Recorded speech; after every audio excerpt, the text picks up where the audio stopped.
Assalamualaikum warahmatullahi wabarakatuh. Selamat sore pemirsa TVRI Jawa Timur dimanapun Anda beraktivitas. Hari ini senang sekali saya Zaza Bella akan menemani Anda selama 60 menit ke depan dengan informasi yang tentunya menarik untuk Anda simak. Dan hari ini kita akan membahas mengenai tatanan kenormalan baru sektor pariwisata di Provinsi Jawa Timur bersama dengan 4 narasumber yang sudah hadir di studio TVRI Jawa Timur. Namun sebelumnya kita ikuti visual yang berikut ini.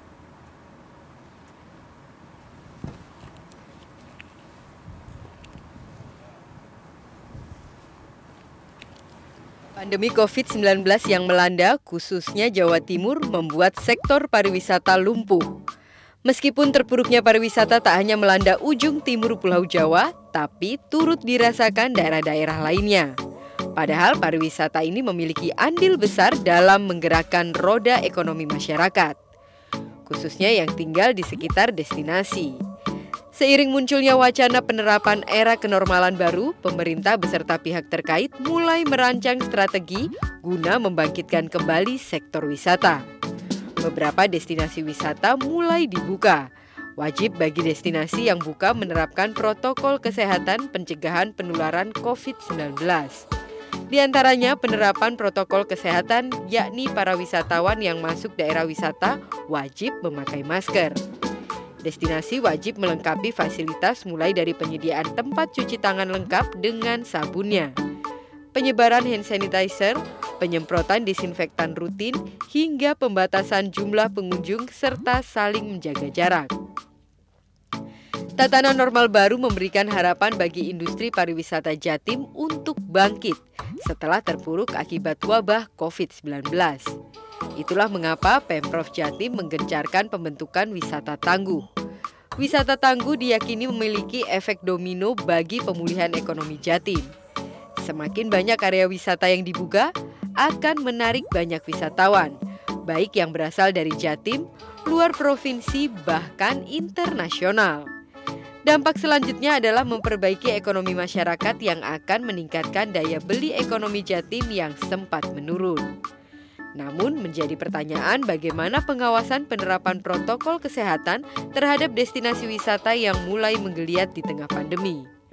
Apakah pariwisata bisa kembali bangkit di tengah masih berkembangnya wabah COVID-19? Dan bagaimana berbagai elemen menyikapi dibukanya daerah wisata di beberapa destinasi wisata? Untuk menjawab itu semua, telah hadir sejumlah narasumber yang akan membahas persoalan ini dalam obrolan hari ini.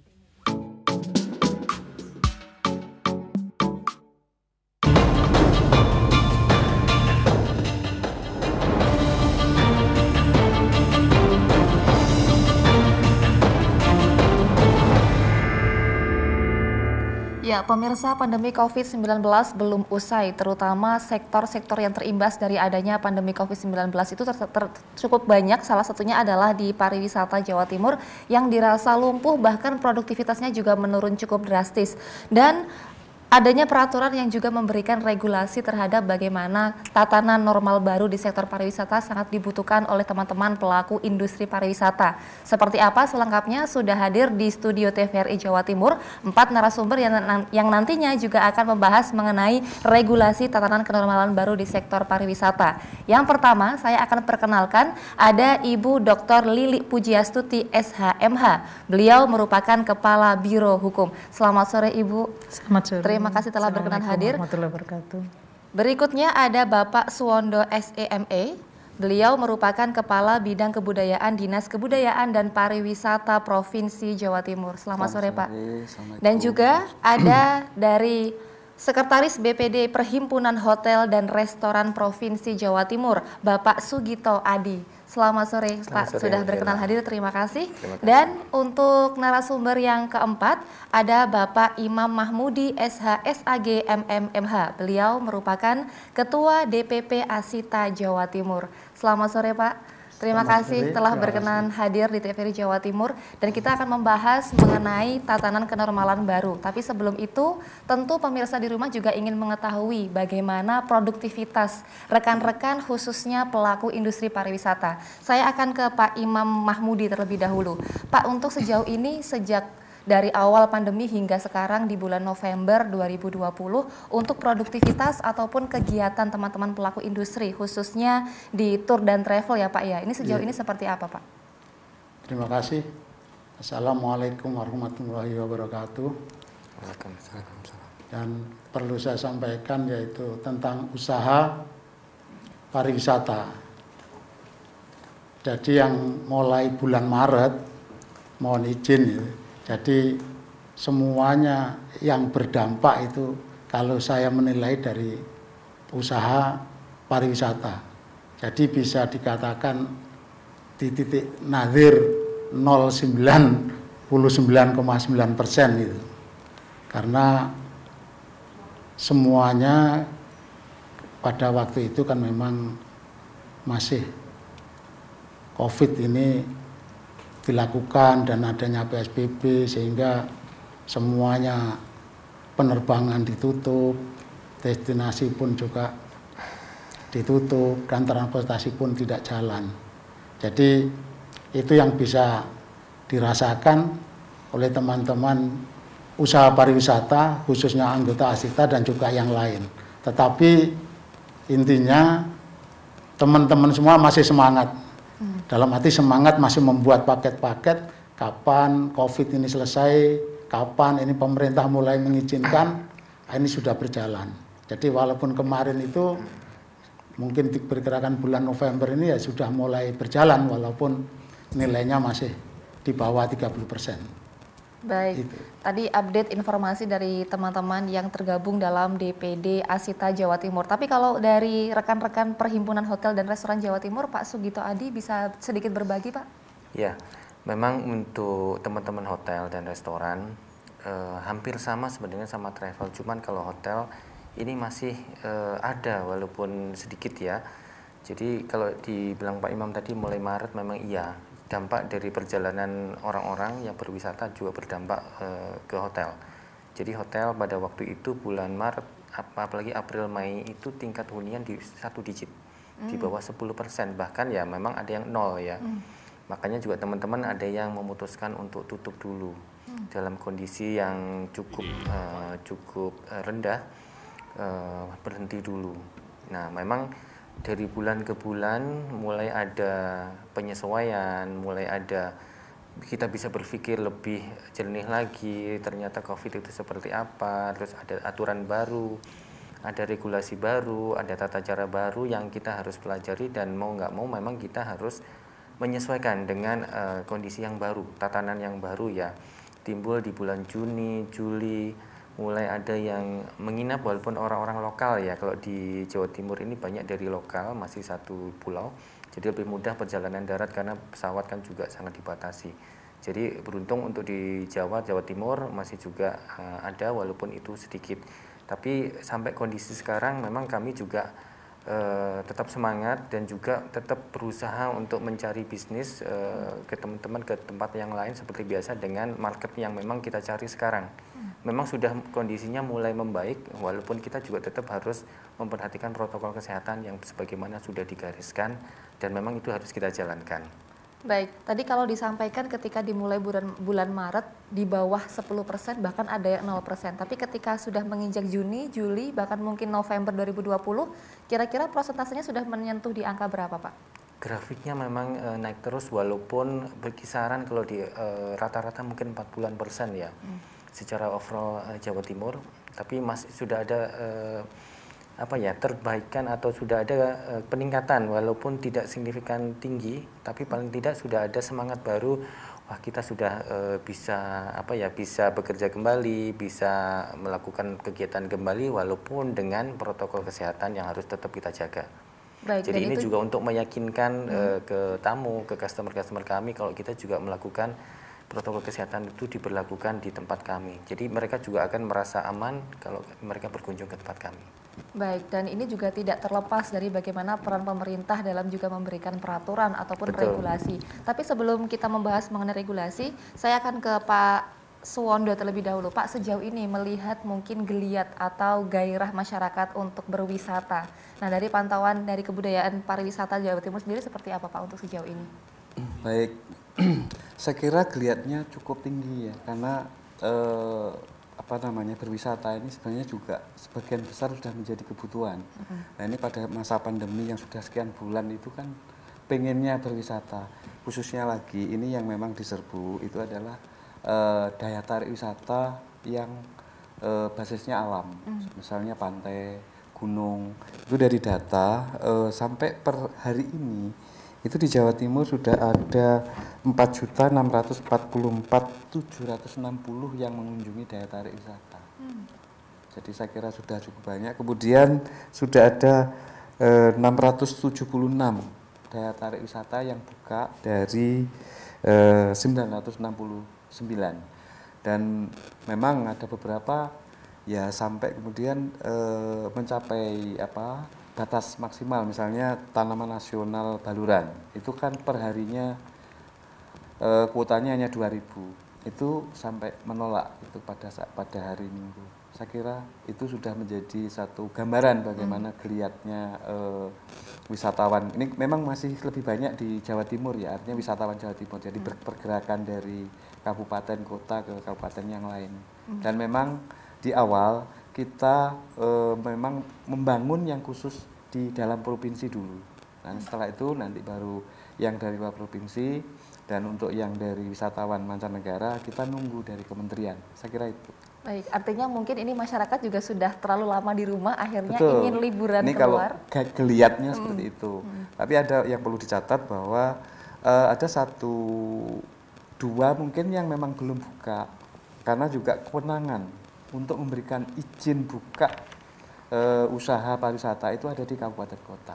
Saya kira itu utamanya. Artinya untuk pembukaan objek wisata itu disesuaikan ya, dengan tidak hanya kondisi objek wilayah wisata tersebut. atau daya tarik wisata, tapi juga termasuk usaha-usaha yang lain. Jadi usaha pariwisata itu ada 13 bidang. Baik. Jenisnya lebih dari 60. Jadi itu kewenangannya boleh buka atau belum ya, karena juga ini masa kondisi pandemi ini kan masing-masing kabupaten kota tidak sama. Jadi itu kewenangannya 100% mutlak di Bupati dan Wali Kota. Baik, saya akan ke Ibu Lili terlebih dahulu. Bu Lili, kalau misal melihat secara kumulatif untuk angka penambahan terkonfirmasi positif di Jawa Timur itu memang masih bergerak naik. Namun ketika di kondisi seperti ini juga perekonomian juga harus dipikirkan meskipun kesehatan menjadi prioritas yang utama. Apakah memang pembukaan atau pemberian regulasi tatanan normal dalam sektor pariwisata ini memang dirasa tepat atau seperti apa, Bu? Ya, terima kasih.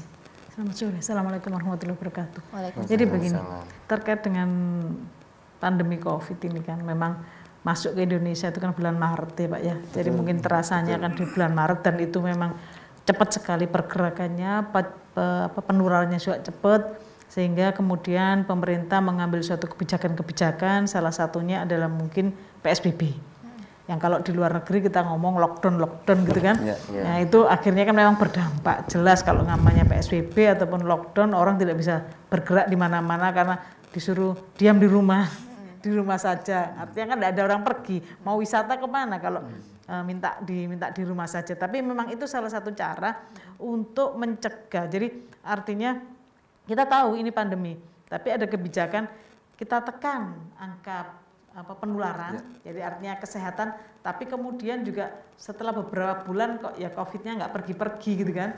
Artinya ini kalau ekonominya terus diberhentikan juga akan menjadi masalah. Oleh karena itu PSBB itu kan ditinjau per 2 pekan ya 2 minggu dilihat lagi kalau memang masih perlu di PSBB lagi diperpanjang, kalau enggak ya kemudian ada agak keleluasaan. Jadi artinya maka kemudian, tapi bukan berarti kemudian keleluasaan itu karena kita ini kayak kita tahu semua orang kalau udah disuruh di rumah saja pasti setelah dibuka gitu kayak langsung keluar semua. Nah oleh karena itu pemerintah kemudian meminta, jadi artinya diinstruksikan oleh instruksi Presiden maupun Menteri Dalam Negeri untuk menyusun suatu regulasi di mana ini artinya ada relaksasi, ada kemudahan untuk ekonomi jalan, karena memang masyarakat kehidupannya di situ.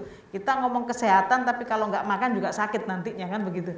Otomatis ini ada namanya regulasi yang kemudian memudahkan orang itu untuk bisa melakukan aktivitas, tetapi juga ada pembatasan. Artinya pembatasan terkait dengan kebijakan-kebijakan untuk mencegah penularan ya tadi. Salah satunya adalah kalau di Jawa Timur, kebetulan Jawa Timur ini satu-satunya yang sudah punya perda ini. Jadi kami memang inisiatif Dewan waktu itu ada Perda 1 2019 yang terkait dengan Trantibum, di mana di perda itu memang terkait dengan mengatur tentang ketertiban dan ketentraman masyarakat. Kemudian karena bencana ini kan termasuk bencana, tapi bencana non alam ya, karena penyakit. Kami mencoba memasukkan kondisi bencana itu menjadi salah satu unsur dalam Trantibum. Jadi walaupun dalam kondisi bencana, masyarakat itu tetap harus disiplin menjalankan kebijakan-kebijakan pemerintah untuk mencegah meluasnya suatu bencana itu.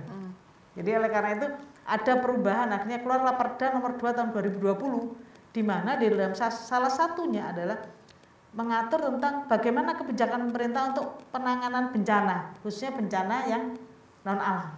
Dan ini memang Jawa Timur satu-satunya yang baru punya, Mbak. Di beberapa kabupaten provinsi juga belum ada. Kita membuat satu perda, di mana kemudian perda itu mengatur tentang masyarakat wajib menjalankan kebijakan-kebijakan, misalnya kayak 3M. Masker, menjaga jarak, itu kan ini diwajibkan di sini kebijakan-kebijakan ini. Dan kalau masyarakat itu melanggar ada sanksinya, karena memang kita ini budaya hukumnya masih ke arah situ. Jadi kalau nggak ada sanksinya memang agak kurang ditaati. Contohnya waktu itu R2 nyalakan lampu pada siang hari. Waktu belum diatur di Undang-Undang Lalu Lintas, orang nggak menyalakan lampu, tapi kemudian setelah diatur dan itu masuk salah satu tertib dalam berkendaraan, ada sanksinya, ditilang, orang taat sekarang ya. Jadi walaupun ada upaya juga sekarang kalau motor sekarang itu nyala langsung lampunya nyala ya, tetapi ini kan penyelesaian teknologi juga penyelesaian hukumnya juga ada. Nah demikian juga dengan masalah pandemi ini. Jadi kemudian keluarlah Perda nomor 2 2002 yang melakukan perubahan, ada menambahkan materi muatan tentang larangan dan perintah dalam masa penanganan bencana ini, plus ada sanksinya, di mana sanksinya itu sanksi administrasi. Jadi waktu pertama kali sosialisasi nggak ada sanksi, jadi hanya pemberitahuan, himbauan gitu ya. Tapi kemudian setelah masa sosialisasi ada sanksi, teguran, kemudian ada denda administrasi, sampai yang kemudian kemarin ramai juga kan kita Jawa Timur ini yang ramai ini karena kebetulan Pak Kapolda memang sinergi ya dengan Bu Gubernur dan Pak Pangdam untuk supaya tetap ini ditekan. Ada justisi waktu operasi justisi yang di jalan-jalan dan itu benar-benar ampuh dalam pengertian menekan orang terutama memakai masker. Selama ini mungkin ada orang yang nyepelekan, kan ini saya nggak sakit gitu kan. Padahal itu ternyata masker yang dipakai itu kan tujuannya untuk menjaga orang lain supaya sehat. Nah, alhamdulillah itu kemudian mampu dan menekan angka yang menderita COVID ini sampai kemudian Jawa Timur sudah turun jauh ini. Tapi ya kita tetap jaga, nggak boleh lengah. Karena ini virus belum pergi dari bumi Indonesia ini, terutama dari bumi Jawa Timur juga belum pergi. Jadi kita tetap nggak boleh lengah.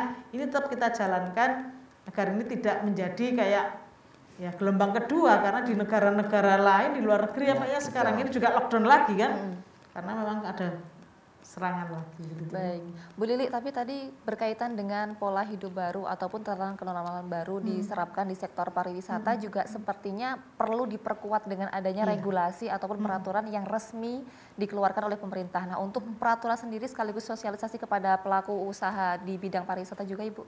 Ya, jadi gini, kan tadi saya sampaikan ada Perda nomor 2 2020 yang kemudian ditindaklanjuti dengan Peraturan Gubernur nomor 53 tahun 2020. Di mana peraturan gubernur ini memang khusus untuk menyampaikan, mengatur tentang protokol kesehatan. Jadi peraturan ini tidak umum tentang Trantibum, tapi hanya khusus tentang protokol kesehatan. Dan itu juga sudah diamanahkan oleh Inpres maupun Inmen. Jadi bagaimana khususnya nanti pada yang penyelenggara wisata ya. Jadi di sini kan pengusaha atau pelaku usaha atau penyelenggara tempat umum, fasilitas umum.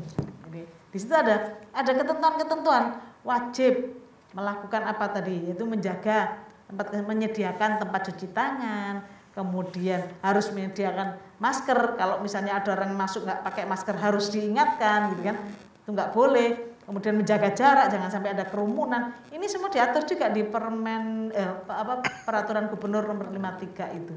Jadi intinya di sini. Nah, siapa nanti yang akan kena sanksi? Yang kena sanksi, mohon maaf, ini tidak hanya pada masyarakatnya, tapi juga pada pelaku usahanya juga. Bisa jadi tempat-tempat pelayanan atau tempat umum itu tidak hanya diselenggarakan oleh swasta, bisa juga kan oleh pemerintah. Misalnya kayak Baluran, itu kan yang punya pemerintah Kabupaten Banyuwangi kan. Nah, jadi di sini memang ada, tapi memang bagaimana upayanya ini harus sinergi.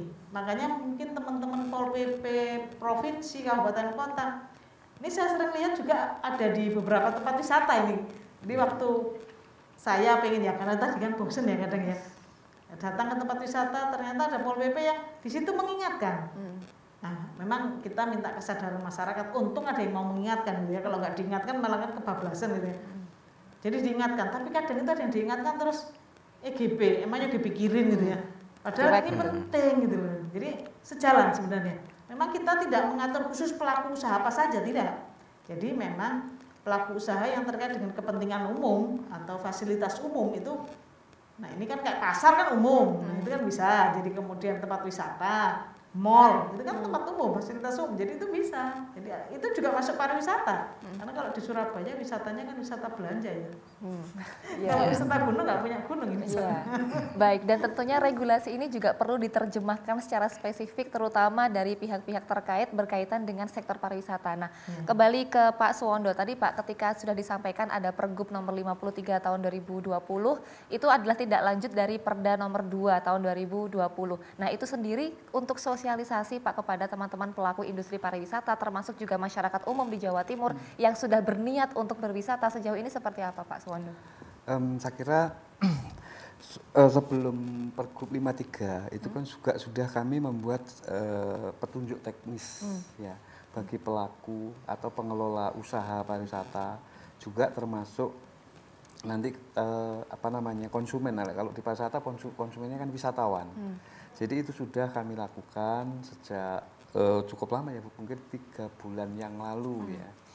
Nah, nyambung dengan Pergub 53, sebenarnya nanti kalau di usaha pariwisata itu tadi sudah disebutkan kalau sanksinya mulai dari teguran lisan, kemudian administratif sampai penutupan ya. Atau kalau di pariwisata itu pembekuan sementara, ada yang namanya TDUP, tanda daftar usaha pariwisata. Saya kira secara utuh itu sudah langsung nyambung, meskipun tadi Bu Kepala Biro menyampaikan umum, tapi nanti secara khusus ke regulasi di pariwisatanya sudah nyambung.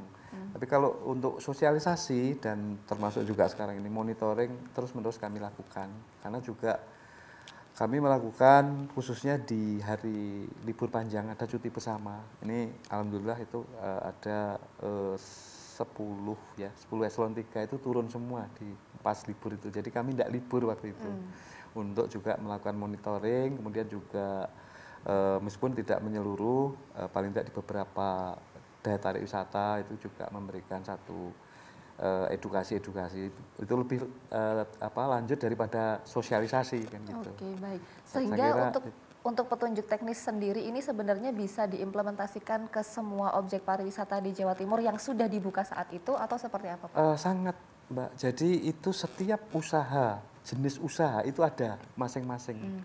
Jadi misalnya ini ada bidang usaha daya tarik wisata. Usaha bidang daya tarik wisata itu ada jenisnya, ada pengelolaan gua, ada pengelolaan sumber air panas alami, ada pengelolaan wisata agro, ada pengelolaan situs. Nah, itu di masing-masing subjenis itu ada sendiri-sendiri yang secara khusus gitu. Jadi kalau secara umum pengelola itu kan menyediakan sarana protokol kesehatan, misalnya tempat cuci, kemudian sabun, tempat cuci yang mengalir, sabun dan seterusnya itu secara umum ada. Dan nanti memang ada khususan-khususan, kan tidak sama masing-masing usaha itu. Misalnya gua dengan wisata agro, atau gua dengan sumber air panas alami itu sudah berbeda. Ini misalnya usaha daya tarik wisata. Beda lagi kalau hotel itu bidangnya usaha penyediaan akomodasi. Ada hotel bintang, ada non bintang, ada villa, ada rumah wisata, ada pondok wisata, masih ada beberapa lagi. Itu pun ada perbedaan sedikit-sedikit secara teknis. Jadi kabupaten kota tinggal mengimplementasikan, tinggal menerapkan. Baik, regulasinya sudah ada, petunjuk teknisnya sudah ada, tinggal bagaimana teman-teman pelaku ini juga menerjemahkan dari peraturan yang sudah ada. Saya kira tinggal penguatan ya. Jadi satu secara khusus itu memang masih perlu edukasi yang lebih lebih intens kepada wisatawan. Kemudian penyadaran pengelola usaha yang memang juga harus terus dilakukan. Tapi kalau di usaha-usaha beliau ini seperti Asita, hotel ini sudah cukup profesional ya. Saya kira sudah tahu kebutuhannya. Karena sebenarnya itu juga menyangkut akan berhubungan dengan daya saing usaha itu sendiri kan gitu. Baik. Dan mungkin nyambung dari PHRI itu kan memang harus membangun trust ya sekarang ya. Betul. Jadi khususnya konsumen-konsumen yang di hotel, mohon maaf ya, middle up itu kan perlu trust ya bahwa hotel itu aman, hotel itu sehat kan gitu. Betul. Kalau secara umum di pariwisata itu ada 4 hal yang harus diperhatikan. Satu itu terkait kebersihan, jadi yang ini kan secara nasional. Kemudian yang kedua itu terkait dengan safety,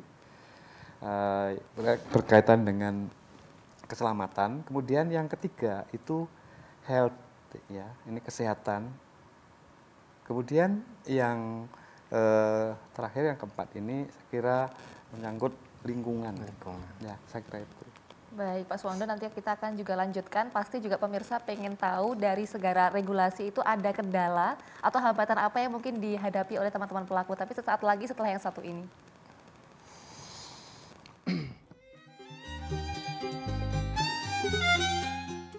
Museum Hos Cokoro Aminoto menyimpan sejarah perjuangan para tokoh bangsa. Mulai dari ruang kos pendiri bangsa Soekarno hingga ruang tidur Hos Cokoro Aminoto. Museum Hos Cokoro Aminoto kembali hadir dengan protokol kesehatan.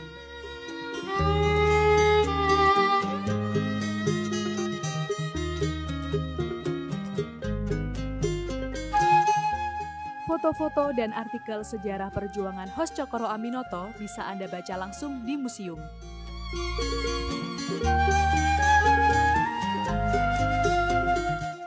Tunggu apa lagi? Ayo ke Museum Hos Cokoro Aminoto.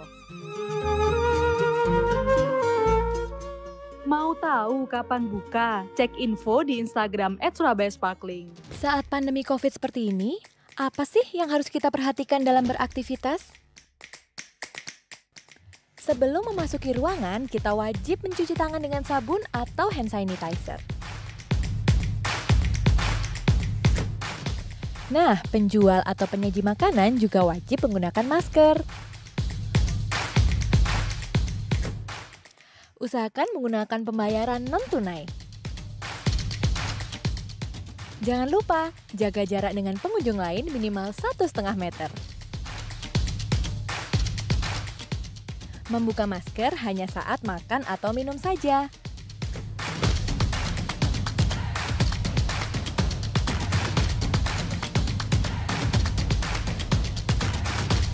Ikuti aturan, kita aman.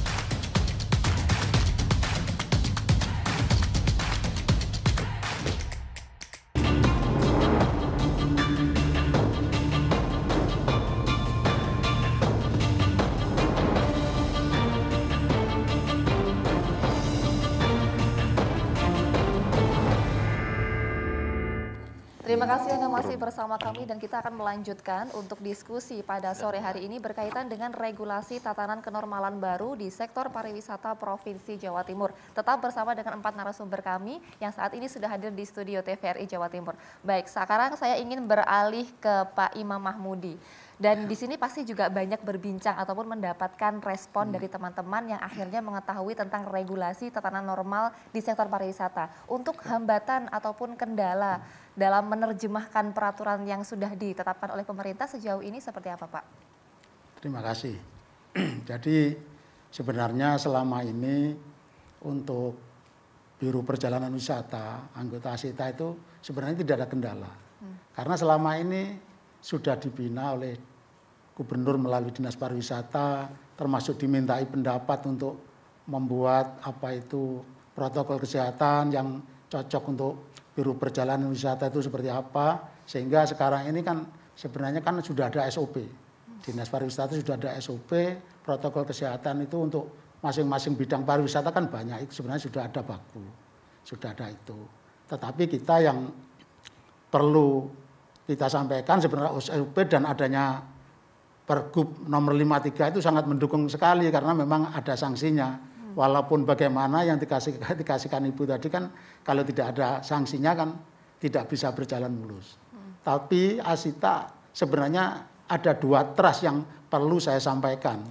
Jadi yang pertama, trust yang pertama saya memberikan semangat kepada anggota Asita untuk bagaimana membuat paket apa itu wisata itu, karena percayalah di Jawa Timur sebenarnya destinasinya terbaik. Jadi kita percayakan untuk menunjang ekonomi di bidang pariwisata ini, kita sampaikan bahwa cukup di Jawa Timur saja. Itu pada intinya bukan begitu. Kalau untuk membuat paket bisa ditambahkan cukup Indonesia saja. Jadi sudah percaya bahwa Jawa Timur itu sudah mumpuni. Itu trust itu yang sampaikan itu. Yang kedua, kita menyampaikan juga kepada di luar Jawa Timur, mungkin di internasional, walaupun belum dibuka di sini, kita pun juga membuat kepercayaan. Jadi contohnya kita berusaha melakukan farm trip yang kemarin tanggal 14-15 kita ke Banyuwangi dengan 35 pengurus Asita berserta anggota ke sana. Yaitu kita menunjukkan bahwa Jawa Timur dan Banyuwangi bangkit. Dan ini akan terus kita jadwalkan kalau bisa 1 bulan sekali. Kita farm trip ke kabupaten-kabupaten itu dan kita tambahkan lagi bukan hanya itu tetapi kita melakukan Zoom. Jadi kita masih terjadwal masing-masing kabupaten dengan kita melakukan Zoom supaya memberikan apa di daerahnya destinasi itu yang sedang menonjol apa, dan Zoom kita itu tingkat nasional. Jadi selain anggota Jawa Timur siapa saja boleh, dan untuk anggota Asita di 34 provinsi itu semuanya ikut mengikuti itu, sehingga itu yang saya tanamkan Asita itu supaya menjadi memang Jawa Timur bangkit di bidang ekonomi pariwisata. Baik, artinya dari petunjuk teknis ataupun regulasi Pergub nomor 53 sudah aman dan cukup bisa diterima untuk diterapkan ya oleh teman-teman, Pak? Ya, memang sudah aman dan bisa diterapkan karena dia sudah mengikuti semuanya, termasuk umpamanya di destinasi pariwisata di sana. Jadi pelaku pariwisata itu harus tahu di mana di sana kantor gugus tugas itu di mana rumah sakit yang melayani itu yang terdekat. Jadi harus kita siap semua. Itu pada intinya itu. Termasuk untuk penerapan protokol kesehatan di. Iya pasti. Jadi protokol kesehatan. Jadi untuk harus menggunakan masker, jaga jarak itu terus masuk diberikan dengan membuat paket itu langsung diberikan semua kelengkapan itu. Baik, saya akan bertanya kepada Pak Sugito Adi kalau dari kendala teman-teman di bidang perhotelan dan juga restoran seperti apa, Pak? Ya, kalau dibilang kendala sebenarnya nggak boleh bilang kendala ya karena kondisi ya. Tapi ya mau nggak mau kita harus lakukan. Kalau di awal-awal lalu pastinya adalah timbulnya biaya. Biaya itu bertambah pastinya dengan kondisi bisnis yang bahkan sangat kecil, tapi kita harus investasi mau nggak mau karena juga peralatan untuk ngecek suhu, peralatan tambahan-tambahan facial dan sebagainya pasti itu nambah ya. Tapi kondisi sekarang memang lama-lama memang kita harus mengikuti dan itu menjadi bukan suatu kendala. Lama-lama memang pada awal pasti namanya perubahan itu pasti kendala ya, tapi lama-lama enggak. Contoh juga dengan bagaimana dengan tamu-tamu kami atau bahkan karyawan kami dan kami sendiri ya. Kalau dibilang kendala, malas lah pakai masker, malas pakai ini itu, yang biasanya tidak ya. Katanya, waduh sulit bernafas, agak ini dan sebagainya awalnya. Tapi lama-lama juga terbiasa, karena itu tadi istilahnya kendala-kendala awal. Tapi kondisi sekarang ini, kalau saya lihat di teman-teman juga sudah rata-rata sudah melakukan itu dan beda ya, beda dengan waktu awal-awal lalu. Sekarang sudah itu menjadi kebiasaan akhirnya dan yang pastinya ya sampai kapan pandemi ini berakhir karena kita tidak tahu. Baik, tadi kalau mungkin disampaikan dari teman-teman Tour and Travel adalah dia membuat paket wisata dengan paket-paket tertentu untuk kawasan yang lokal masih di Provinsi Jawa Timur. Tetapi kalau untuk teman-teman di Perhimpunan Hotel dan Restoran ini, apa Pak untuk kesiapan inovasi dalam tatanan normal baru ini? Iya, yang jelas banyak hal. Akhirnya kita banyak berpikir, kita banyak berkreatif ya, berkreasi bagaimana caranya kita bisa tetap survive. Kita sendiri survive, usaha kita survive. Waktu lalu juga cukup banyak ya, teknologi online akhirnya terpaksa banyak yang kita memaksimalkan tenaga online. Online baik itu jualan apapun termasuk makanan ya kita antar, kita bagaimana bisa menjual sebanyak-banyaknya melalui online, teman-teman restoran juga, kami juga di hotel juga. Akhirnya yang biasanya tidak biasa jadi biasa, akhirnya jadi keterusan ya, akhirnya mau nggak mau kita masuk ke teknologi baru ya.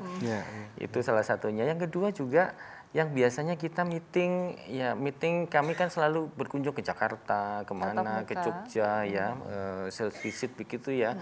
Sekarang mau nggak mau ya, memang waktu itu masih ada yang sempat, terus kita mendingan kita ini aja appointment lewat online.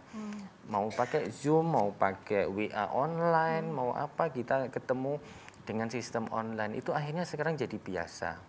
Ya, hal-hal yang tetap kita harus berjualan juga walaupun dengan online.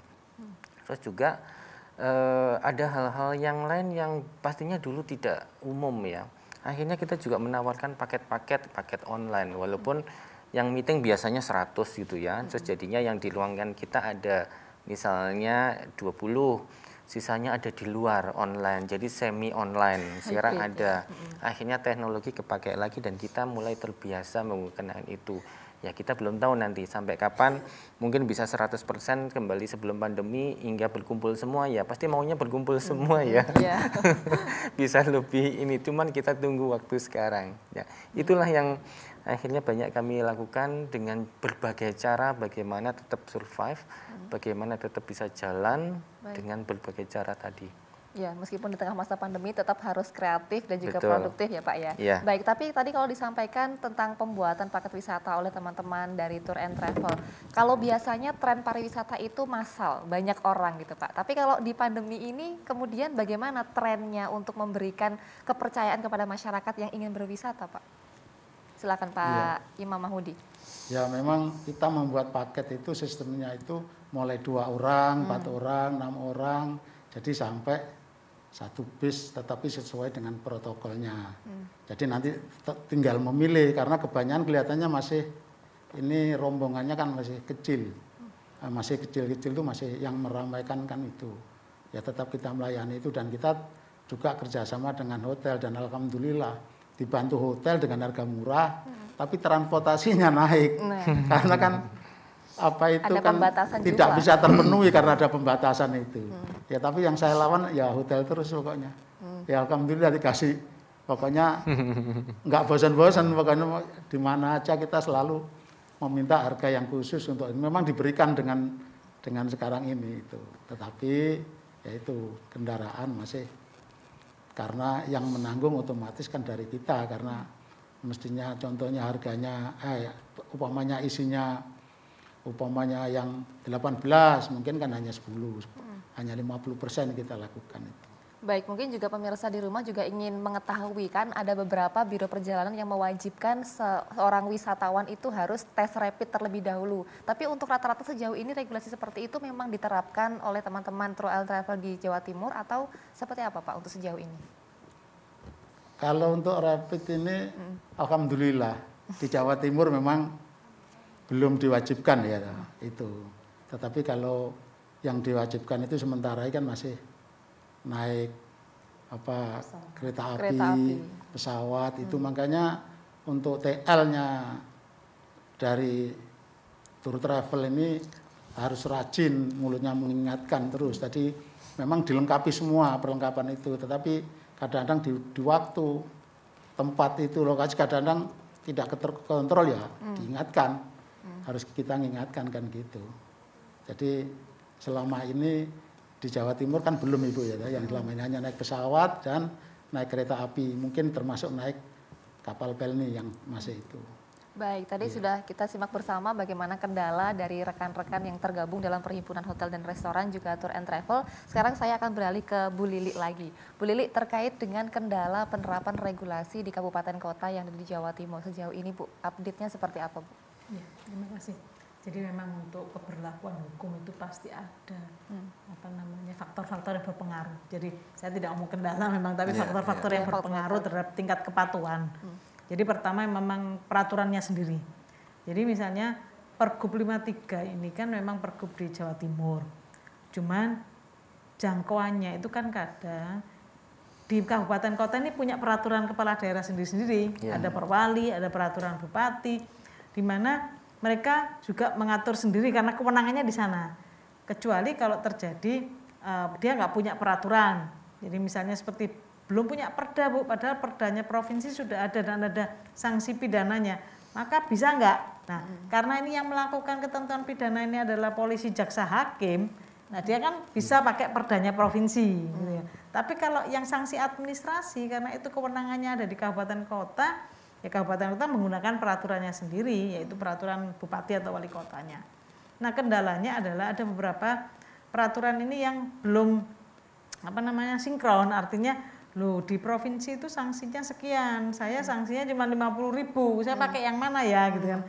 Ya udah, karena itu di daerahnya ya pakai yang kabupaten sendiri 50.000 karena mungkin juga terkait dengan kemampuan masyarakat. Jadi tidak harus, tapi kalau memang sudah nanti mau melakukan perubahan dan memang melihat kondisi kemampuan masyarakat bisa mengacu pada perdanya peraturan gubernur. Selain peraturan itu juga kaitannya dengan peluang. Ada peluang. Alah enggak ada yang jaga kok itu. Maka dilepas gitu loh. Jadi mengubah perilaku seseorang pakai masker itu adalah kepentingan untuk diri sendiri dan keluarganya. Itu belum masuk gitu loh. Jadi artinya ini kan jadi peluang. Kalau nggak ada yang jaga saya lepas. Kalau ada yang jaga baru saya pakai. Nah ini peluang. Kadang di sini kan kapasiti juga ya. Kapasitinya dari perangkat pemerintah ini kan belum tentu semuanya cukup. Tempat wisatanya sekian banyak. Oleh karena itulah makanya kita berkolaborasi nih dengan asosiasi PHRI, dengan Asita, dengan semua asosiasi pengusaha untuk bersama-sama. Ayo ini untuk kepentingan bersama. Kalau misalnya pandeminya terus turun, ini kan otomatis ekonominya jadi menggeliat naik gitu loh. Jadi ini bukan semata-mata terkait dengan kewenangan pemerintah untuk membatasi ini itu tidak, tapi ini adalah tujuannya adalah untuk mencapai kesejahteraan bersama. Makanya jalan bareng.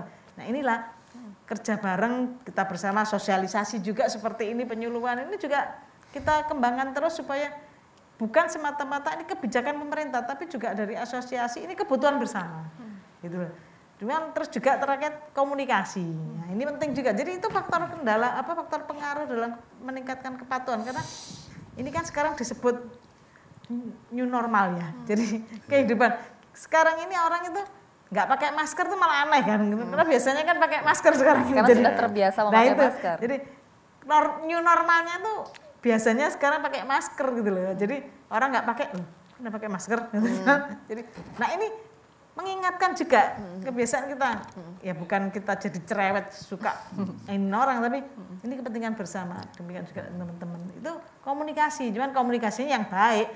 Ya nggak pakai masker terus dilok-lokno kan enggak. Jadi artinya loh nggak pakai masker, nggak punya, inilah wadah. Jadi kita upayakan. Jadi saya ini mesti di mobil juga harus ada. Dan kalau ada orang nggak pakai ya saya kasih. Jadi kadang kita di mana di pasar. Nah, ini ibu kan kalau Sabtu Minggu kadang ke pasar, banyak yang nggak pakai saya kasih. Malah seneng ya. Bu saya minta, padahal sudah pakai gitu. Untuk ganti Bu, monggo. Nah itu artinya kita ya sedikit tapi itu juga untuk kepentingan bersama. Dan kebetulan provinsi ini kan sering bagi-bagi masker, jadi ada kalau misalnya mau minta ke provinsi untuk dibagikan gitu ya monggo gitu, memang ada gitu. Jadi itulah yang namanya. Termasuk untuk regulasi menentukan bagaimana daerah itu diizinkan untuk membuka daerah-daerah wisata, nah itu apa juga diatur di pergub yang sama atau bagaimana? Oh tidak, jadi ini kan ngomong protokol kesehatan pergub ini. Kalau nanti mau dibuka atau tidak itu tergantung nanti dari teman-teman gugus tugas, karena beliau-beliau itu yang tahu dari segi kesehatannya. Ini kan terkait dengan tingkat penyakit ini seperti apa. Itu baru nanti dari tim gugus tugas yang akan berikan rekomendasi. oh ini boleh dibuka, ini tidak. Karena seperti kemarin mau ada rencana kegiatan yang besar, cukup besar dari Ikatan Notaris, misalnya mau mengadakan kayak pertemuan se-Indonesia di Malang, misalnya di Batu. Terus nanya ke kami, terus kita tanya ke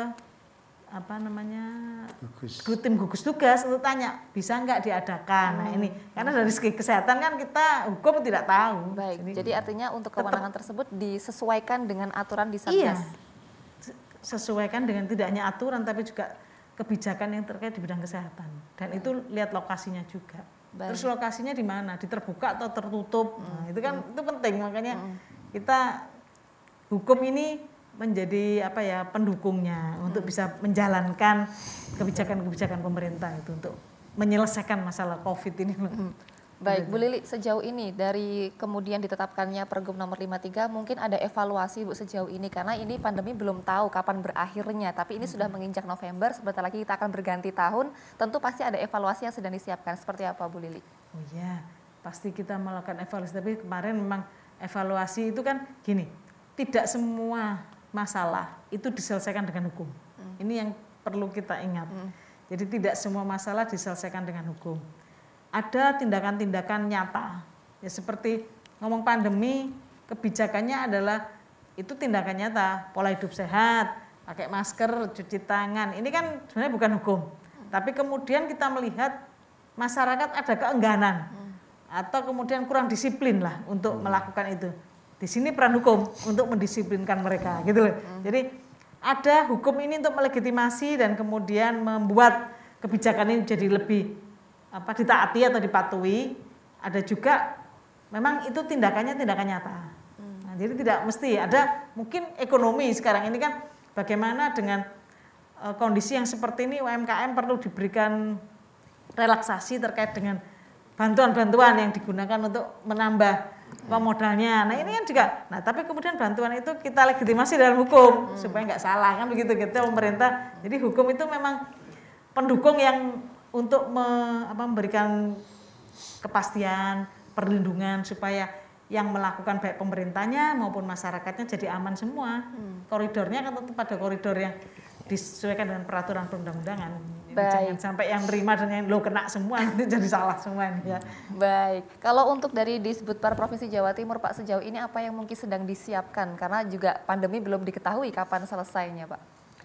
Saya kira secara umum tetap karena ada satu hal yang memang yang pertama kita tidak mungkin diam atau menunggu kapan berakhir. Tapi yang pasti secara umum adalah produktif tapi aman dari COVID. Nah, kemudian dari yang sudah kita buat, ada yang namanya juknis dan sebagainya, itu terus kita lakukan penguatan baik di wisatawan maupun juga di pengelola usaha. Nah, karena juga ada yang namanya sustainable business ya. Ini alhamdulillah dan mudah-mudahan tidak akan pernah ada klaster di pariwisata. Baik di usaha di daya tarik maupun di usaha-usaha yang lain.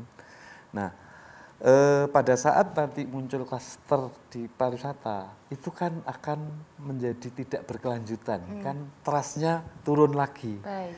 Nah, untuk itu saya meyakini insya Allah tidak ada klaster di pariwisata dan saya kira Dinas Kebudayaan dan Pariwisata Provinsi, ya, artinya juga ini Pemprov ya melalui Dinas Kebudayaan dan Pariwisata Provinsi, ini akan terus mendorong teman-teman di kabupaten kota untuk lebih banyak melakukan penguatan baik untuk pengelola maupun wisatawan. Kalau wisatawan itu memang dari dulu perlu diedukasi.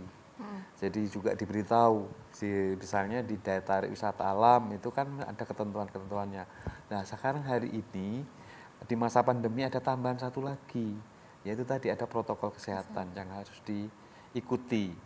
Kalau pengelola saya kira nanti juga sudah ada ini ya rumah wadah-wadahnya, ada hotel, restoran, ada asita ini biro perjalanan dan agen perjalanan ini kan beliaunya itu.